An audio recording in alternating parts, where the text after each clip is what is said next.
Our mountains breathe life into our lands. The Sierra Madre, the longest mountain range in the Philippines, is called the backbone of Luzon. It shelters forests, rivers, and wildlife. It shields us from typhoons and floods, and it is home to indigenous peoples who have protected it for generations. But today, this lifeline is under threat. The construction of the Kaliwa Dam endangers not just nature, but also the people and cultures that depend on it. So nung kinompute namin yung areas na maka-flood, around 260 plus hectares, 204 hectares ay forest. Ang direct effect nung paglubog ng area ay pagkawala ng 204 hectares of forest. The Kaliwa Dam project is a government-led initiative under the New Centennial Water Source Project meant to supply water to Metro Manila. The National Water Resources Board believes the Kaliwa Dam will help alleviate the water shortage in Metro Manila. Support any project po that would give us new water source. It sounds like progress, but for many, it is a symbol of injustice. Questionable yung contractor, questionable yung proseso, may pinsala sa mga komunidad, pero pinipilit pa rin ng gobyerno. May 113 hectares of forest reserves na masisira. There are several endemic species in the Sierra Madre mountain range that can only be seen in the Philippines. So the first effect of the Kaliwa watershed is the death of those species. Sadyan yung Philippine Fault segment na tawag namin ay Infanta Fault na gumalaw ng 1880. Ito'y may layo mga 14 kilometers. At meron pang isang fault na nasa kaliwa mula sa dam site, around 6.8 kilometers. The dam will be built in Quezon and Rizal, cutting deep into the heart of the Sierra Madre. It will submerge the ancestral lands of the Dumagat-Remontado people, displacing families, flooding sacred sites, and destroying biodiversity. Tatanungin kami, payag na ituloy yan daw. Bakit po naman magkakaroon pa ng dam na yan? Magtalang nagtatanim po naman kami. Nag-i-start sa aming ilo.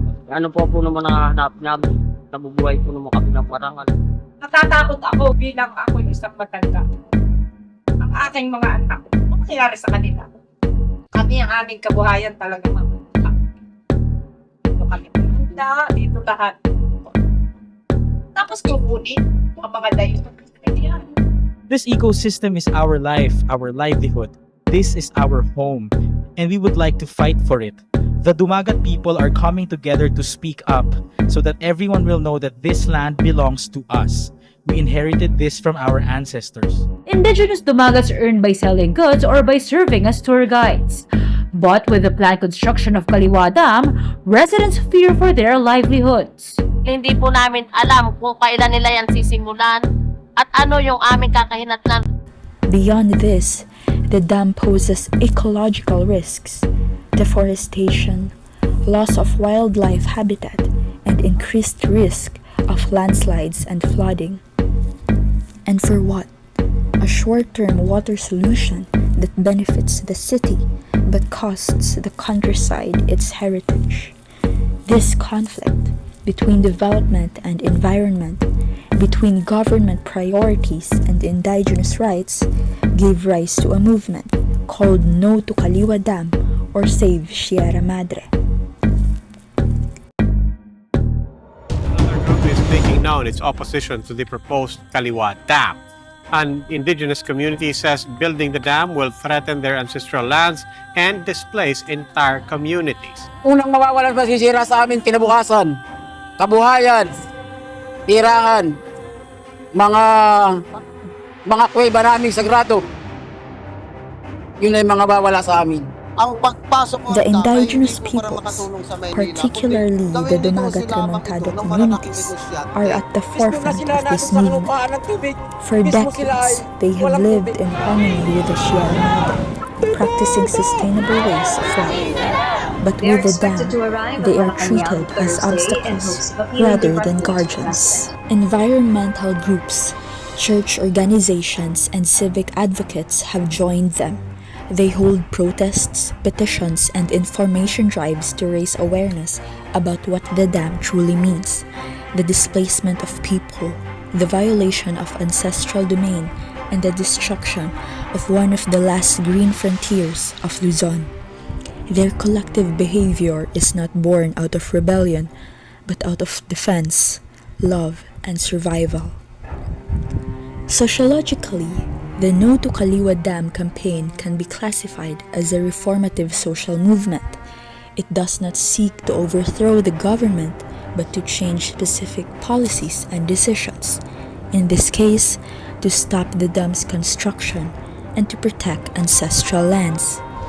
Its goals are clear: to halt the construction of the Kaliwa Dam and promote sustainable alternatives, to protect indigenous rights as recognized by the Indigenous Peoples' Rights Act, and to preserve biodiversity and the ecological stability of the Sierra Madre. Their approach is peaceful and grounded in advocacy through legal action, education, and collective mobilization. By amplifying their voices, they hope to awaken national consciousness that progress should never come at the expense of the environment and human dignity. The movement taught me that development must be inclusive, that nature is not a resource to be exploited, but rather a partner to be respected. The No to Kaliwa Dam movement made me more aware of how urban comfort often depends on rural sacrifices, and as someone who benefits from the city life, it made me realize the importance of listening to those whose lives and lands are at stake. For society, may this movement further our environmental awareness and solidarity. May it remind the Filipinos that environmental destruction is not just a scientific issue, but also a social one.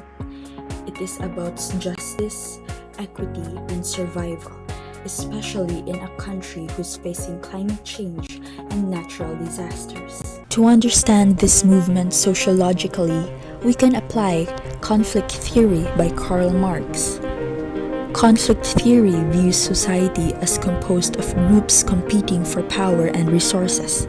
In this case, the state and corporate interests push for economic gains through the dam, while indigenous communities and the environmental defenders fight to preserve their land and way of life. The No to Kaliwa Dam movement exposes the unequal distribution of power, where decisions are made without the consent of those most affected. It reveals how development under capitalism often prioritizes profit and urban demand over the welfare of marginalized communities. Yet, from this conflict arises social awareness, a collective push toward justice and sustainability. Through their resistance, the Dumagat-Remontado people remind us that true progress is not about building dams, but about building harmony between people and nature. The fight against the Kaliwa Dam is not just a local issue, it's a reflection of our values as a nation. Will we choose short-term convenience or long-term survival? Will we allow silence to drown out the cries of the mountains? The Sierra Madre has always protected us. Now, it is our turn to protect her. No to Kaliwa Dam. Save Sierra Madre.